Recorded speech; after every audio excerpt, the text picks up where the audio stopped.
Bueno, muy buenas tardes. Muchas gracias por la invitación. Lo primero que nos gustaría decir es que en estos días de tanto apuro y confusión hay algo que parece haberse revelado con bastante claridad, y es que el Congreso parece estar olvidando la que es su función esencial, que es básicamente deliberar. En rigor de verdad lo olvidó ya en circunstancias anteriores, pero quizás este olvido se esté revelando hoy en su máxima expresión. Estamos viendo cómo se trata un proyecto de más de 300 hojas, con más de 600 artículos, que incluye reformas a decenas de leyes que se aprobaron tras años de discusión, que se sancionaron luego de haber escuchado un amplio espectro de actores y que reconocieron derechos humanos fundamentales. Todo eso en unas pocas semanas.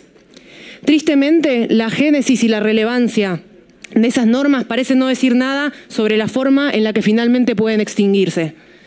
No importa cómo llegamos a eso, no importa lo que recorrimos, podemos dejarlo atrás de un día para el otro. Si bien desde ASIS valoramos este espacio y lo agradecemos, estamos siendo testigos de cómo se construye una ficción de participación ciudadana. Con una convocatoria realizada, con horas de anticipación, que dura tan solo 3 días, con 5 minutos para exponer argumentos, lo que nos obliga a leer para no perder ni un minuto, con sillas vacías, gente que no escucha y con prácticamente nula participación de los colectivos vulnerabilizados que van a ser más afectados por estas reformas. Cuando se judicialicen estos cambios por el modo en el que fueron adoptados, no deberían sorprenderse. En democracia se delibera, y la deliberación implica responsabilidad, tiempo y compromiso. El Congreso delibera cuando quienes lo integran se disponen a estudiar, a analizar, a profundizar, a argumentar, a intercambiar de buena fe. Cuando se abren a escuchar los motivos de los demás sin asumir que están en lo correcto y están dispuestos a dejarse cambiar por visiones ajenas. Cuando extraen de la conversación con sus pares y con la ciudadanía las mejores razones, las basadas en principios y no en acuerdos de cúpulas o en cálculos partidarios. Y fundamentalmente cuando eligen decidir en base a esas buenas razones. Lamentablemente, lo que estamos viendo hasta el momento dista de ser un debate serio, informado, riguroso, plural y robusto. Y con eso nos están negando un derecho básico. Están negando el derecho de la ciudadanía a comprender las reformas, a procesarlas y a incidir en ellas.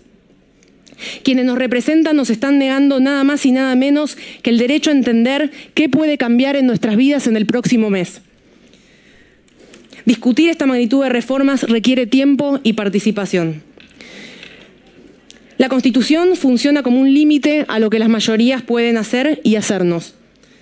Y las crisis no son un justificativo para ignorar ese límite, sino el momento en el que deviene esencial respetarlo. Señalo entonces 3 puntos del proyecto que desconocen este principio fundamental. Por un lado, la delegación de facultades legislativas en el Poder Ejecutivo, que implica una gravísima afrenta a la división de poderes y que dejaría a la ciudadanía expuesta a decisiones autocráticas, hiriendo el corazón mismo de nuestro sistema republicano. Luego de declarar la emergencia en 11 materias, sin explicar las razones que sustentan cada una de ellas, se pretende que este Congreso delegue amplísimas facultades en el Poder Ejecutivo y que dé a ese mismo poder la facultad de prorrogarlas. Por insólito que parezca, tener que recordarlo a esta altura, como comunidad política decidimos distribuir el poder. Y lo hicimos porque no queremos vivir en la autocracia. Hoy necesitamos un Congreso que honre esa elección. En segundo lugar, este proyecto incluye la ratificación de un decreto que desnaturaliza y tergiversa el pacto constitucional. Una herramienta pensada para situaciones excepcionales se utilizó para realizar una reforma legislativa masiva y sistémica.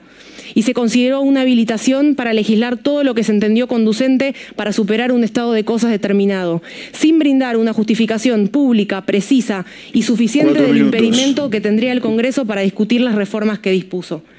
Desde ASIG, en distintas oportunidades alertamos sobre el abuso de los DNU por parte de gobiernos de diverso color político y hoy estamos en una situación en la que este abuso alcanzó dimensiones extremas.